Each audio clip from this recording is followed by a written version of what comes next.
There is a fifth dimension. About the unknown. Beyond that which is known to man. The Garden of Thought. The Babylon Project was our last best hope for peace. Unexplained. Mythologies. This is the dimension of imagination. It is an area which we call... The Garden of Thought with Jeff Lippman. Eventually, our sun will grow cold and go out. You're listening to something much bigger, something hidden in plain sight. It won't just take us. It'll take Marilyn Monroe and Lao Tzu and Einstein. All of us was for nothing, unless we go to the stars. What you're about to learn will completely change the way you experience your mind, your thoughts, and yourself. Let's make sure that history never forgets the name. The Garden of Thought.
Welcome everyone into the Garden of Thought, and we are welcoming in returning guest Professor Michael York, who this time is coming to us from Provence, France.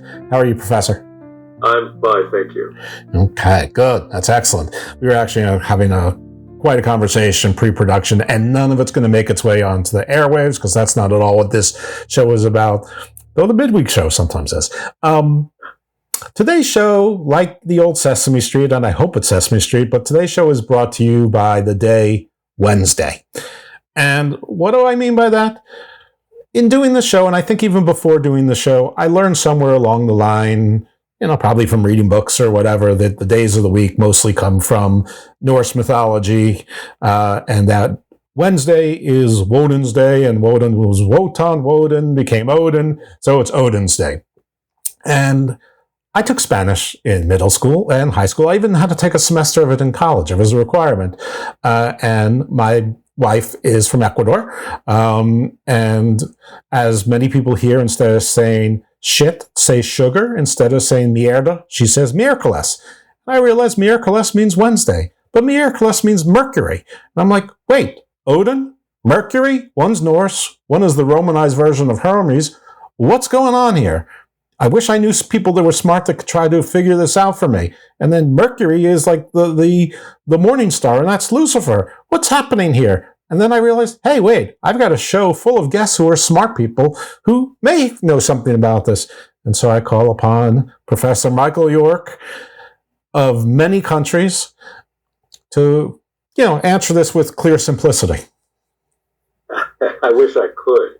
It's one of the more complex situations. And first of all, Mercury is not the morning star, that's Venus. Just to clarify that. Oh no. So it just makes it more confusing. Now, my take is going to be quite radical, so I should prepare you for that. Good. To begin with. My feeling is that the Interpretatio Romana, in which Odin was identified with Mercury, is really an insult to Mercury. I don't have the highest esteem in regard to Odin. Mercury is kind of an outsider. He's not one of the original Roman indigenities, the original Roman gods.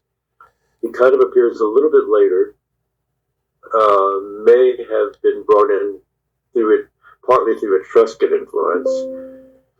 It was Ennius who made the identities between Greek deities and Roman deities. And in so doing, he identified Mercury with Hermes, and Hermes is kind of the trickster god. He's the psychopomp. He's the and it's that psychopompic thing, which is probably the closest thing to Odin. What's a psychopomp? But the one who leads the souls of the dead to the underworld or to the next world. But Mercury, the Roman Mercury, it comes from a Latin word maybe meaning merchandise or to trade or to wages. He's a god of commerce, and so was Hermes. Hermes was the traveler's god. He was a commerce, maybe not quite as linked to commerce as Mercury was, but everything you need on the road. There was music, poetry, medicine, crossword. That's more Apollo than it is actually Hermes. But the Greek Hermes is an estimable figure. The Roman Mercury is in as much as he's a latecomer, he's kind of an outsider. And in some sense, that could also link him with Wotan or Odin. My trouble with the figure of Odin is that when you look at the Aesir, and I was influenced, my whole thing started when we moved into a house in New Jersey, my family, and there was an almost complete set of the Encyclopedia Britannica, the 9th edition from 1889. And one of the things I remember reading in that was they wondered why the order was shifted between the Hindu, the Vedic understandings of the gods and the demons. The terms were reversed by Zoroaster in Zoroastrianism. And so you have the Devas of the Hindu deities become the Devas, the Zoroastrian demons. And the Asuras, who are the demons in Hinduism or Vedism, become the uppermost gods, including Ahura Mazda, who's kind of a figure, kind of like Jehovah, Yahweh, and he was identified as such ultimately when the Persians liberated the Jews from Babylon and let them return. And so there's always been kind of the Ahura Mazda Zoroaster is not an Abrahamic figure, but it's very much akin to it. Mm-hmm. So my whole focus often became on trying to understand the Asuras, the Ahuras, vis-a-vis the Devas, and the other cognomen that we have with the Asuras, the Aesir. You have in the Nordic Germanic traditions, you have the Aesir vis-a-vis the Tivar, or the gods, and you also have the Vanir. So you have these kind of distinct groups of deities. If you really look carefully at the Aesir, you have Odin, Thor, Freyr, and so forth. But if you look carefully at them, Thor is thunder. He's really he's akin to Zeus, Jupiter, Parjana, and so forth among the Vedic peoples. The same thing with Tyr, the god of justice. He's his name is cognate with Zeus and Jupiter and Dias among the Vedic peoples. And they all, as you analyze these and then look into the origins of these different figures among the Germanic peoples, really the only Aesir become basically Odin and his cognates, maybe Hermod and the blind son. I forget his name now. Hodor, yes, Hodor. And so, all right.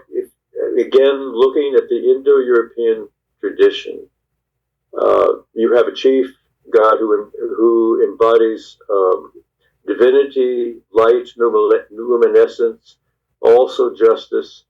He's very much akin to humanity itself. And in the myth of that, there's always this anti-force, this demonic entity, whatever you want to call it.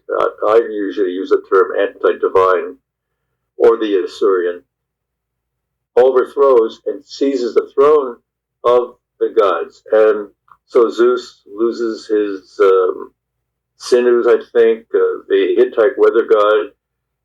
He becomes blind. Nuada, among the Celtic peoples, loses his arm. And the same thing in India, Indra, which is really the personified son of Deus, who really is basically the same figure, the god of lightning, and so forth. He runs from the enemy in fear. So there's this kind of disruption where the enemy then seizes the throne. But as the myth completes, that enemy is defeated and the god of light and justice regains the throne and the proper order of the cosmos. With the Nordic tradition, there's the myth is incomplete. Tyr is the original, is the cognate of Zeus, Jupiter, and so forth. In the myth, he loses his hand because in the binding of Fenrir, the wolf.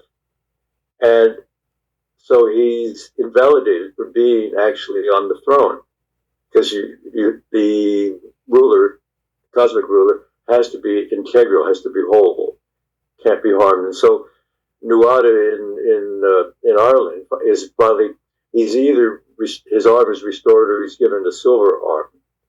But once he has that, then he can regain the throne. But in the Germanic myth, or especially the Nordic myth, Tyr never does get his hand back. And so Odin, the one real ace, the Aesir, still is in control of the throne. And so that's kind of the tradition we in the West have inherited through our Germanic tradition. But Odin lost his eye or gave up his eye. Does that? I know. I mean, there's an invalidity in that because he's also deformed. But the enemy, the negative, the anti-divine, is already deformed, and it seizes the throne. The same rule doesn't apply, and usually he gets defeated. But that myth never got completed in the Norse myth. I forget his name. He's a scholar in Iceland, and his argument is that Odin is relatively a later figure that was brought up by Germanic aristocracies when they basically took over Scandinavia, and they inserted him into the chief position. And so he's not even an original figure. He's again an usurper.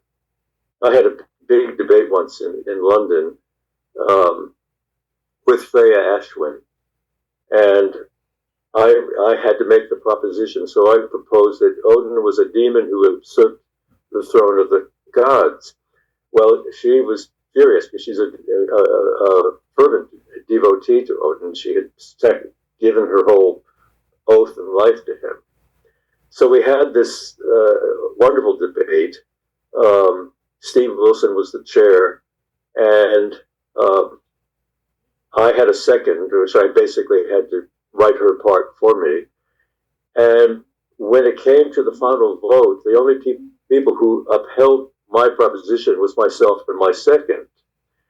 But because there were more people who had abstained and outnumbered the people who opposed my proposition, according to Cambridge Oxford rules of debate, the proposition still stood. So it was a very hollow victory, but I won that one, apparently. Good job. Not exactly a Pyrrhic victory, just sort of a technical victory, I guess. Yeah, a technical one, yes. But at least by Oxford and Cambridge rules of debate, so okay, that had counted something. You listen, that was the battlefield. The rules of that battlefield are the rules of that battlefield. And I still have a high regard for Freya, and listen, I always wish her well. I admire her being devoted to her namesake, who was devoted to her husband. So, there you go. Yeah. Oh, Well, I'm an adherent that Freya and Frigg are the same. Yeah. I think ultimately they were one and the same, but that's a whole other debate. I know that's a debate, but we did a whole show on it with someone else, and I actually started with a reverse proposition, and I researched and studied myself into that it was, and I also became convinced that the Morrigan is basically the same as Freya, and then of course I realized that there's a whole host of goddesses that basically have the whole cycle of life built into them. But again, I think that their concubinage with Odin was something that he seized when he took over they should be, as earth goddesses and earth mothers and whatnot, they should really be linked with the sky god. Right. The Tyr, Zeus, Jupiter figure. Right. Thor or Tyr. Which one? Well, they split. So They split. you have, Zeus and Jupiter, both the lightning and the luminescent sky are united into one figure.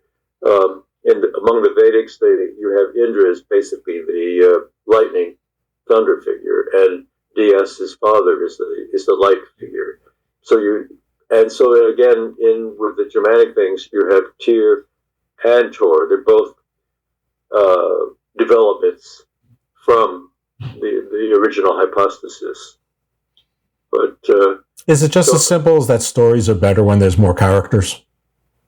Say that again? Is it just as simple as at some point when people are telling stories, it's more interesting when there's more characters? Yeah, well, that's true. I think that is a factor in there. And again, it's how people relate, and the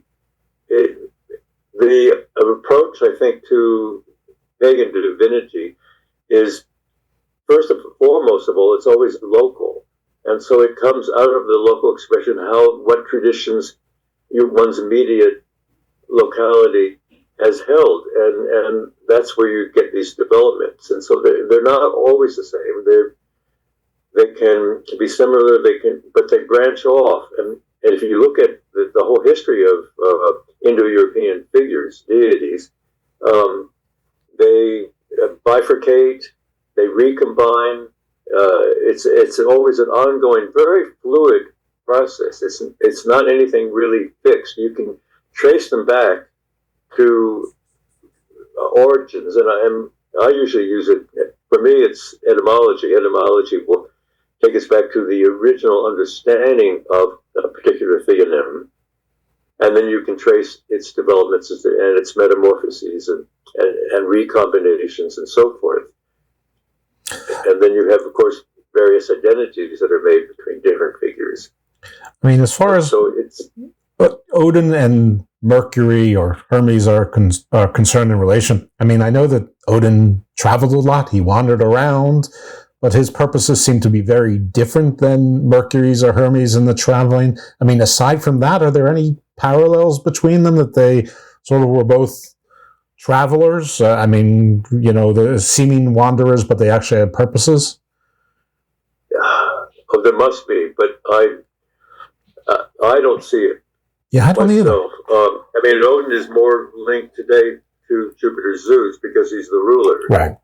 But again, that's confusing the usurper of the throne with the legitimate occupant of the throne.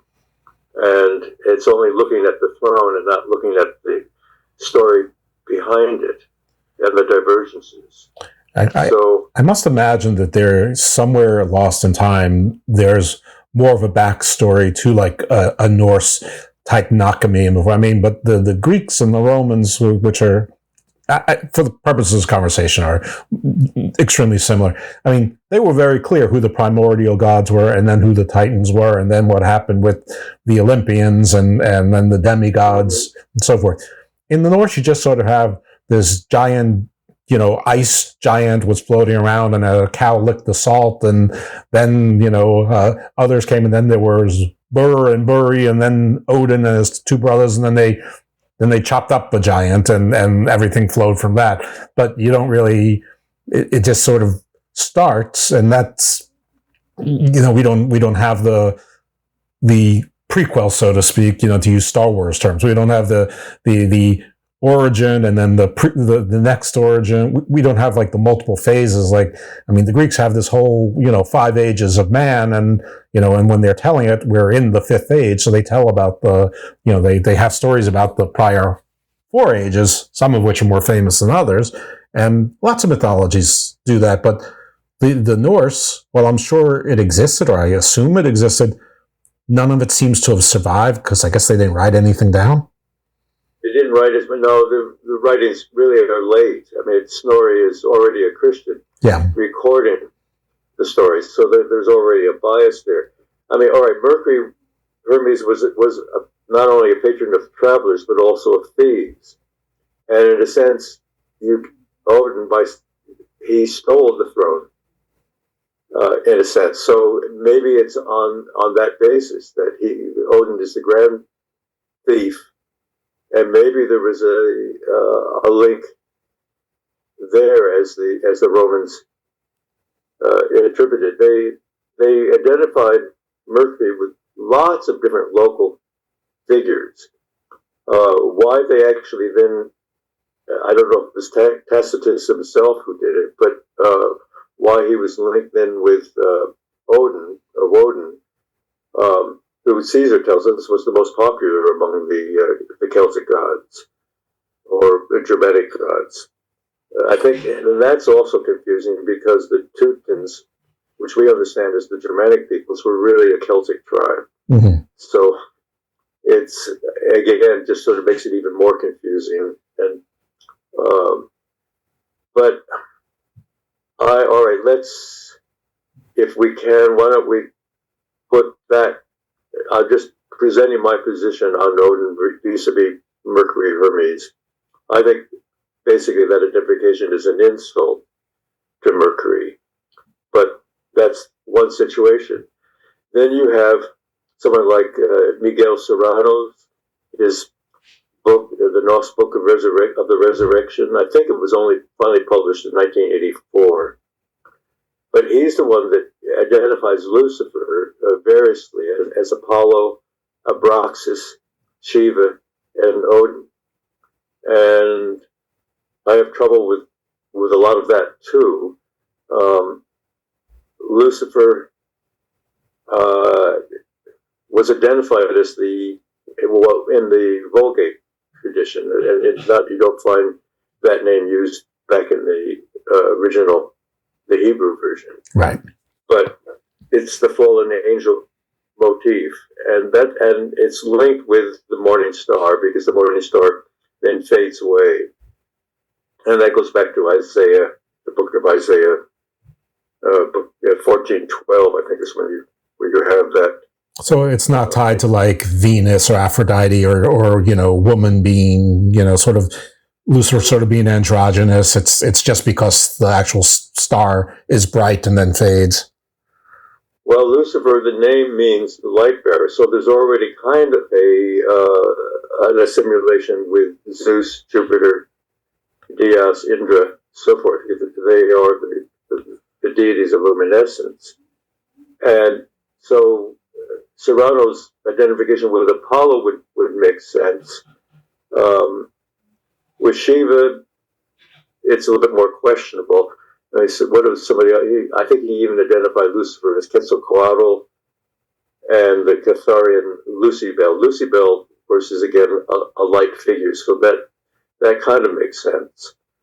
But the question with Abraxas and Odin, Abraxas is really a complicated figure, and no one really knows what the name means, what the origin is. The name has been linked with the word abracadabra, but again, that's not been really verified. It's a speculation. Abraxas, we know it basically through the what's the name? The Basilidian system. It's and that was a Gnostic Christian sect, I guess, and it lasted several centuries. And Basel, I guess, would be the actual original founder. He identified Abraxas as ultimately as the great archon. Again, it's confusing whether the archon is the demiurge, or in some cases they suggested Abraxas is the ultimate god, even above the archon. I've seen both also. I've seen both as recent as today, in fact, that Abraxas is either above the demiurge or sort of the demiurge's Michael, head, or Metatron, if top archangel kind of thing. I happen to admire the Gnostics not because of the results or any of that, but because they actually saw like a giant plot hole that was hard to reconcile between what was then the Old Testament and then I guess what would become known as the New Testament and the stories, and they're like, yeah, these two characters don't seem at all the same. Let's try and explain it this way. And they came up with this great. So, I mean, anybody who's been listening to the show should know what this is. But basically, the Gnostics said that the God of the Old Testament is not actually the creator God. He thought he was. He was insane. He was delusional, but he was an evil madman. And all of the angels that you've read about in the Old Testament weren't angels. They were called archons, sort of like jinn. They were creatures of fire, but they were not angelic. And there may have been a leader of them called Abraxas, which may or may not have answered to the demiurge, who apparently also had the name Yaldabaoth or Yaldabaoth, something like that. And, and it does attempt to explain why the God of the Old Testament is so mean, whereas the God of the New Testament is so, peace, love, and understanding. That is the dime store version of probably one school of Gnosticism, which, just like everything else, there's probably 40 different sects that we know about. At least. Yeah. I mean, the Gnostics are fascinating in the way they approach things, they analyze things. They're so ultimately connected with magic, and what they create is fascinating. But I'm not a Gnostic because I identify paganism as something different than Gnosticism. Oh, yeah, for sure. And for me, the Gnostic, first of all right, as a pagan, I understand that nature is all there is. Nature is the whole. Whereas for the Gnostic, either there is something more than nature, which they call God or whatever they call him, and he created reality basically from nothing. In the Basilian tradition, it's the not existent God is the ultimate, and sometimes that's Abraxas himself. Sometimes Abraxas is the demiurge below that, but there is this ultimate. And in the Gnostic system, the material existence, it's a fall. We're entrapped in matter, and the whole purpose of life is to release oneself from matter, from the imprisonment of matter, the Somasema concept, to reconnect with this ultimate transcendental oneness, or whatever it's called, the absolute. And so there's kind of a linear deciphering of existence. Whereas in paganism, there's a cyclical thing. We have night and day and male, female, so forth and so forth. And there is not that preeminent. The pagans can understand the other world and the magical and interconnect with it, but they're not necessarily trying to merge with it, as the Gnostic would be. The pagan is involved with life here on the here and the now on Earth within nature. And so there's not the rejection of nature as there is ultimately with the Gnostic tradition. Of course, paganism is, as we now know it today, there are no creeds, there are no dogmas. It's a fluid, open situation for the individual to figure out for himself, herself, what they believe, what they understand, how they picture it. And so you do have Gnostic pagans as well as what I would call Telluric pagans. But basically, I think to understand the real basic dichotomy of religion, it's between Gnosticism and earthen paganism. I think a couple things just for the audience.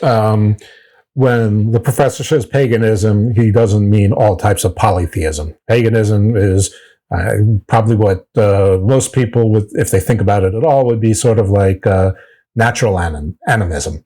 Whereas when most of us think of paganism, we think of any sort of polytheistic religion with a panoply of gods and lesser beings and monsters and things like that. So just so that you as the audience understand. Also, for those of you who think that Gnosticism, and at least this version of it, sounds a little bit like The Matrix, you're exactly right. The movie The Matrix can draw a straight line to these Gnostic things. I mean, basically, Adam was deceived, and Adam, when they tasted the fruit, that wasn't defying God, that was defying the demiurge or whomever was in charge. And the human condition is to break out of the matrix to then find their creator on some other heavenly plane, so that everything we're doing now is in fact somewhere between a simulation and a test, depending on what you believe. So there you have it. The when you first saw The Matrix and it blew your mind, me too. And now I'm here to pop your bubble to tell you it was just a updated version of a very old story, which probably back then was probably an updated version of a much even older story. I just don't know who told it first. I don't think we ever will, but there was probably a whole group of people all having their own version of the story, and we inherit bits of it from here and there. Oh yeah, for sure. I mean, every trickster god bringing people stuff they weren't supposed to get. I mean, that sort of the kernel is, you're sort of in this testing incubus, Peachtree dish called Earth and the firmament, And this whole Marvel Comics creation of Abraxus is quite fascinating. He has characteristics which conform to the Gnostic understanding of Abraxas, but and he seems to be in conflict with Odin of all figures. But it's a modern, fascinating development. It has elements of the original, but it also has innovative new developments. Well, when I looked at I don't know any Marvel Comics version of Abraxas, so I'm really looking forward to hopefully that making it into the movies. But when I did look into Abraxas, I mean, a lot of times oh, wow. You have him right there. Well, what I found, they have him often depicted with a rooster's head, which of course is the roosters associated with the coming of the light bringer, and the morning star. I mean, all of that. I mean, I was completely mystified as to why people were connecting these different characters, and then all of a sudden that made it pretty clear as to why. I'm not sure. I think the things sort of end there, unless Abraxas is also a usurper of sorts, which then connects him to Odin, but not necessarily to Mercury, who... I would say less Mercury, but closer to Odin in some sense, yes. But then again... Odin made claims to be the Archon. Like Mercury mostly did the bidding of Zeus. I mean, none of the gods were very well behaved in Greek or Roman mythology, even vis-a-vis each other. But Prometheus was the disobedient trickster. I mean, he was a Titan, but he sort of stuck around with the Olympians. which, I mean, it confuses me to no end, of course. Prometheus, got punished. We sure did. Yeah. Like I could see if Prometheus was associated with Abraxus and maybe even Lucifer. I mean, they get progressively more evil, I guess, or portrayed that way. But it's not Prometheus, unless maybe it is somewhere, and that's also lost in time, or I just haven't found the connection after 5 years plus of doing this show. I mean, somebody would have said it at this point. All right, I'll just go into my recent Facebook posting, and basically I start out by saying, if someone today was told had some auditory hallucination telling him or her to sacrifice one's beloved, one's loved one, that person would be put away. We would put them into an asylum. But back 2000 BC or 1300 BC, we didn't have mental asylums. So we didn't recognize schizophrenia as we do today. And yet, that is exactly what happened with Abraham. Sometimes these figures are highly charismatic, and he must have been that. But it's a figment of imagination that he had, which all three Abrahamic religions have continued and adopted and venerated. And yet, there's something really insidious about that figure. That figure is somehow opposed. It's outside of nature. In some senses, it's opposed to nature. And sometimes that gets ameliorated or compromised. But I see the Yahweh figure as something anti-divine. And yet, very much like our current president in the United States, who calls the journalist a total sleazebag, it's the entity calling its opponent or someone it doesn't approve of using a term that is more applicable to the creature itself rather than to the opponent. And so this Yahweh calls Lucifer, or the Luciferian figure, the devil. And we get this dichotomy, we get this, and this whole monotheistic thing. The trouble with monotheism is that it cannot abide by plurality. It has to be the one. And so if there's anything opposed to it, it's evil, it's outside, it has to be eliminated, abolished, curbed. That's another possibility between your Mercury and your Odin, is that they were, in some sense, boundary figures. They're outsider figures. And as outsider figures, they approach the boundary. That's very much Hermes, Mercury. Odin was an outside figure, period. I don't know how much he has to do with boundaries as such. But you have this figure this Abrahamic entity, which we now call God. And yet, if you look even at the New Testament, he's a rapist. Mary is never asked. She's inseminated and then told. So she has to acquiesce and accept her fate, but it's a real violation of the feminine, and I think that's partly. Well, I mean, there's many reasons. The ecological, environmental situation is probably the prime example, but I think there's an awakening, and that's why the earth spiritualities, the nature-oriented spiritualities, are reawakening, and this kind of Abrahamic hegemony, which does basically half, like again and again, we look at all the elections, everything is split right down the middle, but half of our planet follows an Abrahamic tradition, and the other half is outside of that.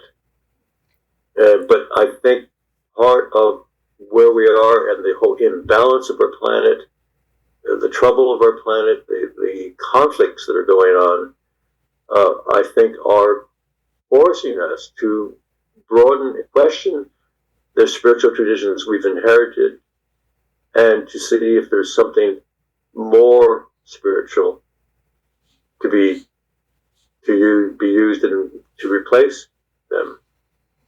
I guess it's too bleak a proposition for most people to consider that maybe there's just something less spiritual. Maybe the spirit is what you make of it inside. And, that like everything else on earth, we're here to procreate, survive, and die. And, and then fertilize the ground. And that's it. It's just a cycle without any particular purpose. Except what you make it to be, which I guess then feeds itself to nihilism and anarchy and the battle between that and the social contract, which I guess is just a different version of good versus evil. But it's not very sexy if you're not doing it, to escape hell and to go to heaven or to be rewarded by some divine creature or creatures. Well, but you could also argue that there is a kind of freedom in that. I mean, if you look at where we are in this whole enormous cosmos, we are so insignificant, and yet this is the world that we know. And if there is no purpose, if there is no divine or cosmic purpose, we're free to create our own meaning and purpose and value. This is why I'm sorry. I'm sorry. Finish your thought. I was just going to go on a little aside. I'll say it. This is why my favorite, not because it's so enjoyable, but because of the result, science fiction property that I'm familiar with. There must be others out there. Is the three-body problem? Because even other science fiction properties that get very sciencey and explore the insignificance of man actually sort of still harp on the significance of man, whereas the three-body problem, absolutely, as soon as you find someone else, you know that they're coming to kill you.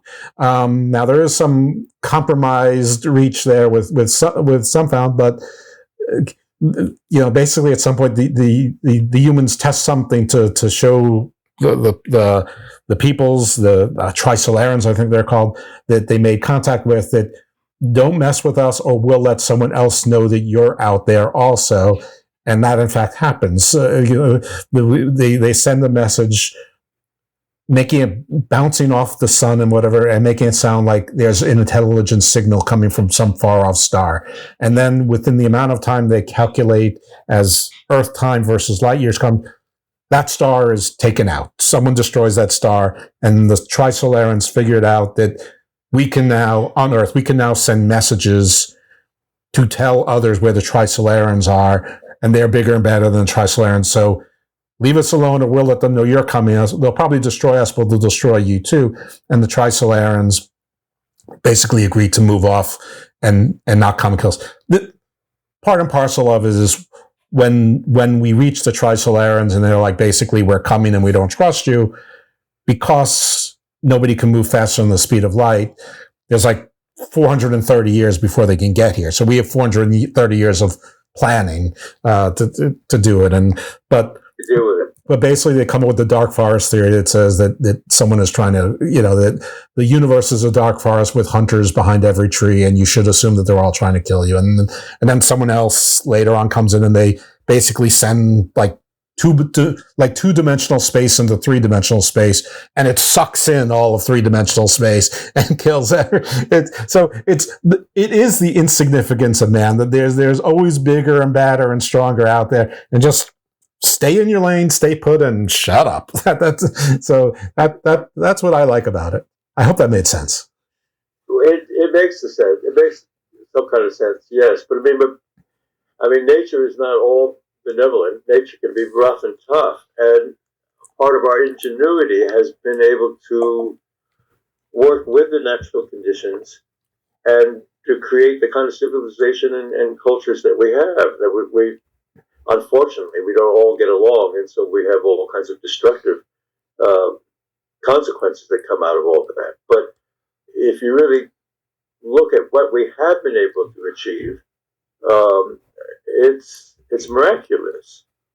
And not that I'm thrilled that we're going to the moon and to Mars and who knows where else. I forget her name now, but she wrote a wonderful book about how we're just polluting. We're just extending our own pollution from this planet into outer space. Yeah. And there's an awful lot of truth to that. And her argument was that we should really concentrate on, rather than trying to pollute the environment around us in outer space, fix things here first on Earth. But we have Bezos and Musk and all these people who are gung-ho on extending us to these other planets. We haven't even learned how to live well on this one. Right. Spreading the contagion instead of fixing the contagion. So is there any reason why in the Romantic languages they have gone with Mercury, whereas in the German languages they've gone with Woden for Wednesday? Or is it just one of those things that they were associated with each other to a certain extent and it's just the way things turned out? Again, it's an interpretatio Germanica thing in this case, where they had the names, the classical names, or the Roman names of the days of the week, and they then identified them with their Germanic figures. And because Mercury had been identified with Woden, that's where we get Wednesday from Mercury, which was, whereas Friday is Freya, which for the Romans was the day of Venus. All the rest of them are pretty much direct. There is a confusion between Tuesday and Thursday. Thursday's Thor, and Tuesday is Tyr. They really are derivatives of the same ultimate figure, but one is identified with Mars and the other one is with Jupiter. Right. Which is weird because, Sunday is Domingo Day, which is the god, and sun, the sun. So we're back to heliocentric guy as number one, at least for days of the week. But yeah, Tuesday is Martes, which is Mars. So Aries, Mars, and Tur, one of the things that Tur was god of is war. So that sort of makes sense. Thor, I guess, Jupiter, sort of god of thunder and lightning and rain and all those things. So, yeah, and I guess Wednesday is sort of a confusing day in and of itself. It's hump day. It's sort of the middle of the week. You're sort of happy. Hey, it's halfway over. But then you're like, boo, it's 2 more days of work. So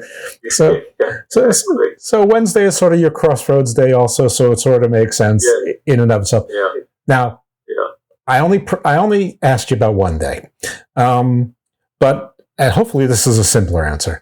But Saturday confuses me also. So Saturday, I have been told it's Saturn, which I guess is Kronos. I have been told it's Sutter, which is the fire giant, that basically kills the gods in Ragnarok. I have been told it's Satyr, like the little goat guys, the half man, half goat that are sort of with Dionysus and Bacchus and, having fun, which is also, to some, also associated with Christ.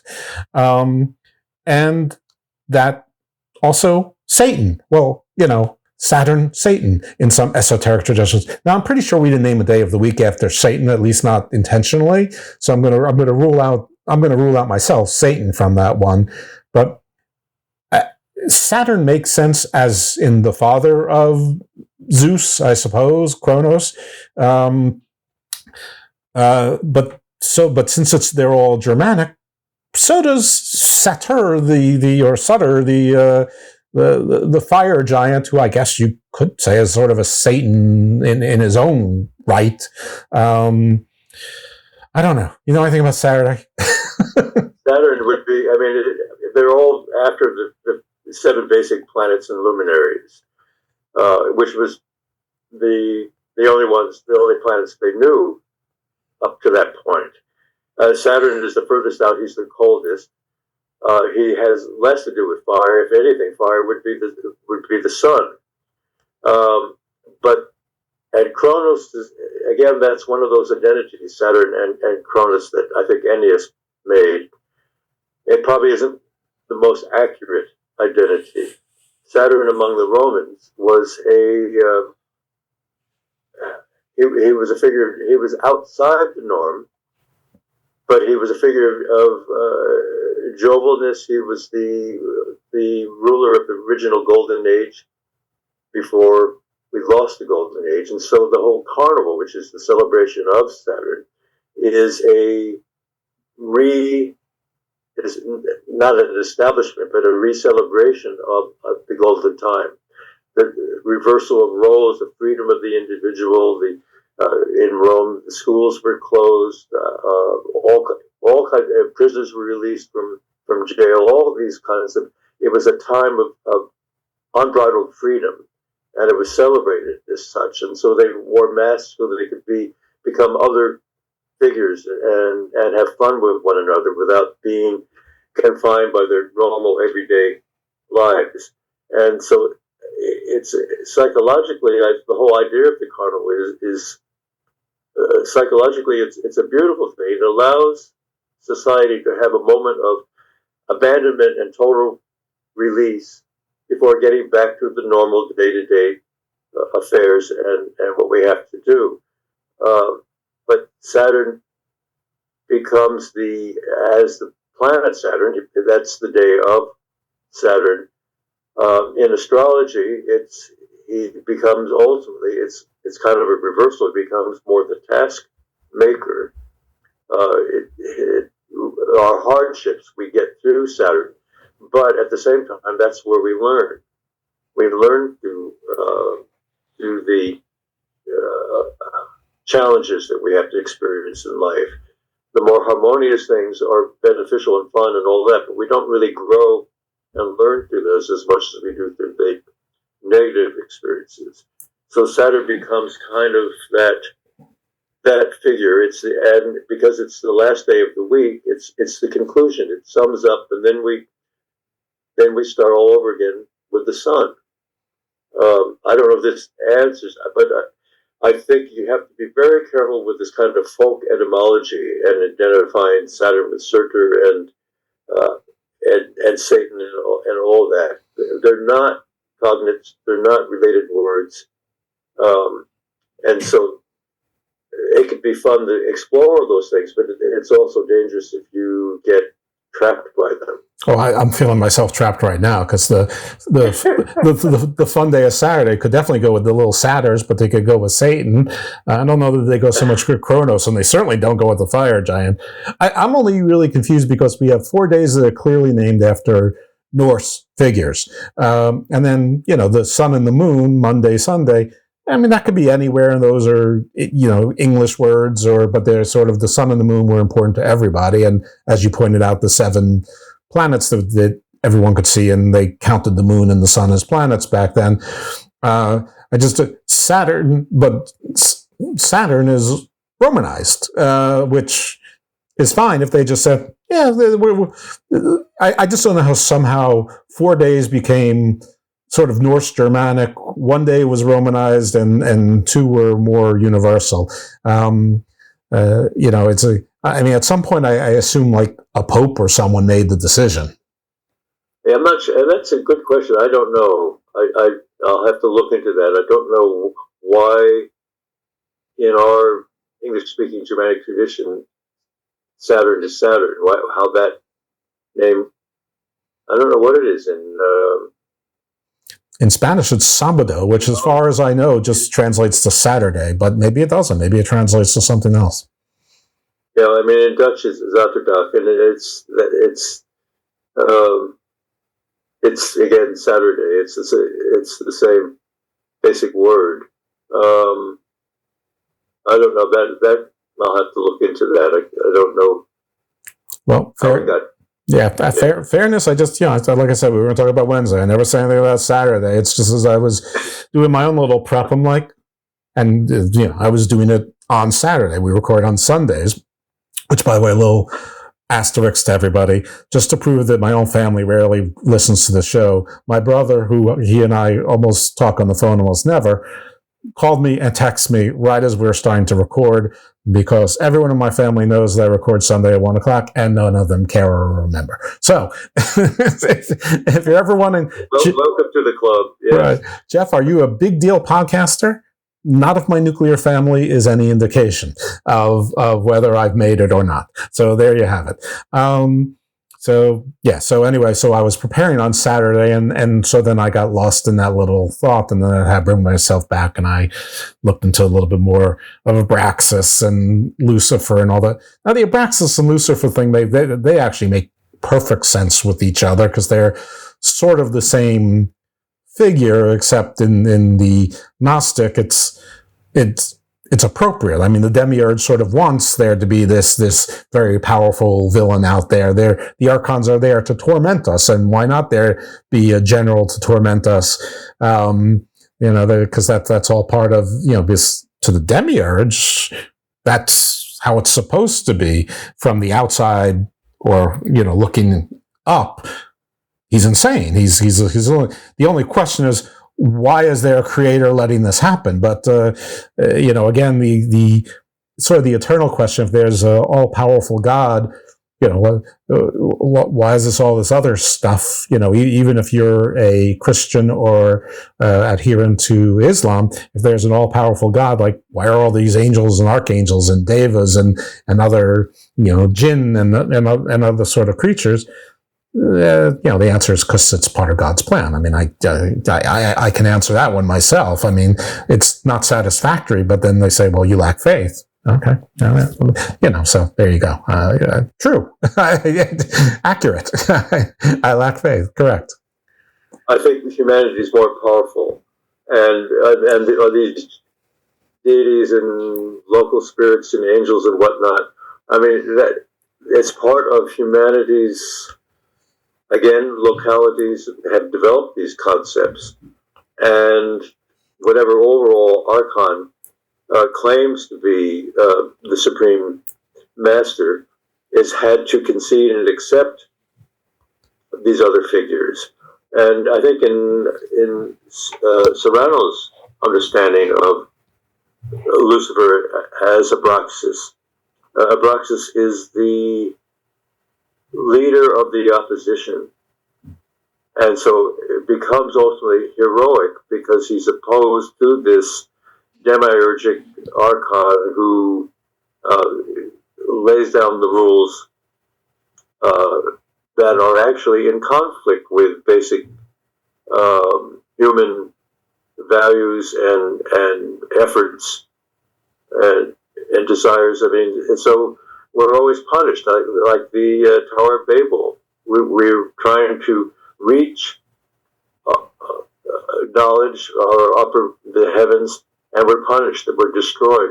Our languages are then divided. The same thing with Adam and Eve and the apple. The apple was from the tree of knowledge, and when they ate it, they became wise as serpents. But this entity, this archon, they couldn't stand that, so they had to be expelled from paradise. They had to suffer pain in birth and so forth and so forth. And death. They became mortal. Yeah, they became mortal. So with Serrano's version, Abraxas he links him with Lucifer. I think that's probably a little unfair, but Lucifer is the light bearer, is ultimately the champion, and he doesn't always succeed. He has moments where he is defeated, but in the course of nature, ultimately it's cyclical, and so the defeat ultimately then is transformed, and you have a victory. It would almost be fun if people didn't take it so seriously and not be so dogmatic about it, and that it's a good. I mean, there is no Lucifer in the Old Testament. There is a Satan, but it's not quite a name. It's more of a title, like prosecutor, adversary. But But I mean, he was absolutely doing God's bidding. Whether you like what he was doing to poor old Job, I mean, I would take issue with that. But like, even if you go into, texts that somehow everyone has accepted as canon, which is absolutely not accepted as canon by most of the religions, you have there's a difference whether Azazel or Samael or Azrael or which one of those, watchers or fallen angels was the leader, was the bad guy. There's 7 princes of hell, and some of them have, Aramaic or Semitic names, but others have, like Ozymandias is a Greek name. I mean, it's like, it is. Those Abrahamic religions have this holy book, which is the direct word of their God, and it can't be questioned. Now, Hindus and Buddhists have sacred texts, but they're not given from some transcendental source. Right. And so there's a kind of more of a lock-in in the Abrahamic traditions. The other traditions are not dogmatic in the sense that the Abrahamic traditions are. They don't have dogmas as such. And they're probably more, and their myths and stories are not supposed to be literal narratives. They're more metaphorical. They're symbolic. They try to reach to a different understanding other than what seems to be apparent. But with the Abrahamic traditions, this is the way it is, and you don't question it. Which is a little strange, because if you actually look at the roots of most of the major religions, even if they're, quote unquote dead religions, the origin stories are pretty strikingly similar. I mean, even the ones that are completely have major differences also have sort of major similarities, which, others have documented far better than I have. But even in this show, accidentally, I guess, if it's recorded, you can call it document. We've documented it, on this show. And who am I? I mean, I didn't know any of this stuff until middle age. It's a little strange, but I guess it's part of the human condition to need something to follow. Welcome to strangeness. What makes us as rich as we are, and it's what feeds us into our creativity in the arts. And I think that's, if there's any real, technology is based on the Greek word techne, which also means magic. So it's part of the arts and technology. They are magical developments that we're responsible. We've engineered these. And maybe we were originally monkeys jumping from tree to tree, but we have somehow created rocket ships and theaters and art and who knows what else. But it's an amazing development, and it's something I think that should be just really relished and cherished and worked with, rather than letting it split up and become divisive and working against itself. That's the sadness of our times. And I think that's the anti-divine usurpation of our basic cosmic divine order. I think that's a really good place to sort of, I was going to, don't go into Metatron is also, basically a Greek or Roman or Latin word, and somehow it's retrofitted back into like the Book of Enoch or something, which are completely different language groups, and there's no Metatron there. Metatron would at least have to have a different name. That wouldn't make sense, I tell you. So probably. Obviously I'm not going to edit this out, but I probably should have let it just at yours. But it is that fascination with words and where they come from and what they're associated with, which is the basis of the show. Why is Wednesday Wednesday? Why is Saturday Saturday? The same question can be, and why doesn't it fit in? Why doesn't it make sense? And a lot of these things are lost to history, and that's what people write. Their master's theses on. It's what people write books. This is what people debate. This is why there's different sects of different religions and philosophies, and and mystery schools and whatever. So, I mean, that's part of the fun of it, except that we burn each other over it, like literally at the stake. So, that's the sad part. I mean, it is all fascinating. I think we have to always be careful with all of it, not to overdo and become and develop an indigestion through it. You have to be careful, take it slowly, follow whatever path and track you're on, and let it lead you to other things, but do it gently. Don't and if there are paradoxes, then hang them up on a hook if you can't solve it, and let the rest of the path continue. And sometimes those things will then become answered in their own time. Right. But the thing is to just do it gently, and don't force it. Don't. Right. And don't believe every YouTube video that you watch where somebody says something is definitively this way, because it is almost certainly, I could probably take out the word almost, just that interpretation, their version. Nothing is that dogmatic, nothing is that singular. And I love independent researchers in some attenuated way. I guess I am an independent researcher. I didn't intend to be, but I guess that's sort of what I'm doing. But independent researchers they're not peer reviewed. They're not peer tested necessarily. I mean, even back to the old days, there were schools, and, there's a reason for it. So, it's fun to do it, but, don't listen to watch one video on Abraxus and think that is the definitive role of Abraxus just because 176,000 other people watched it and it has 400 likes and you can buy a cool t-shirt. I mean, that doesn't make it so. Anyway,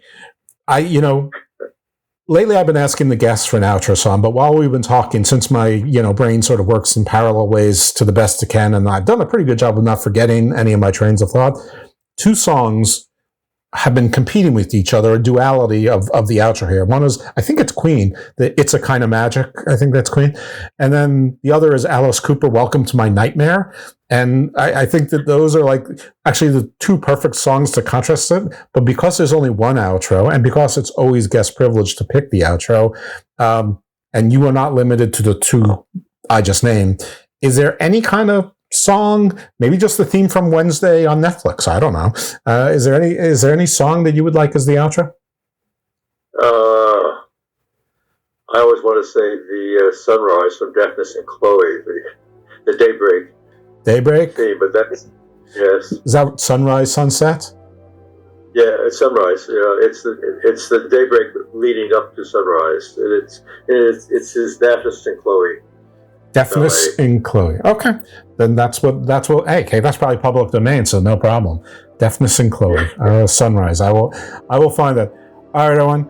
Professor Michael York. If you want to be found and followed, if anyone will support you, you're shaking your head. Leave him alone. Leave the man alone. He's enjoying his time in Europe. Bother the other Michael York from Logan's Run and The Man Called Uncle and Austin Powers. Just tell him that you love hearing him on Garden of Thought and let him be very confused in a British way. So that's it. All right. Thank you very much. Maybe next time. I always enjoy this with you. So thank you. I'm honored. Maybe next time will be Saturday. Maybe not. I don't know. We'll come up with some. All right. Well, maybe you'll tell me if after you look into Saturday if it's actually show worthy. But we'll figure out something, and we shall talk again. If nothing else, I shall see you on the pages of Facebook. Great. Take care now. You do the same. Thanks, everyone, and just subscribe to Garden of Thought if you're here for the first time, and you'll get basically 3 shows a week, and hopefully you'll enjoy them. Okay, next you're going to hear some ballet.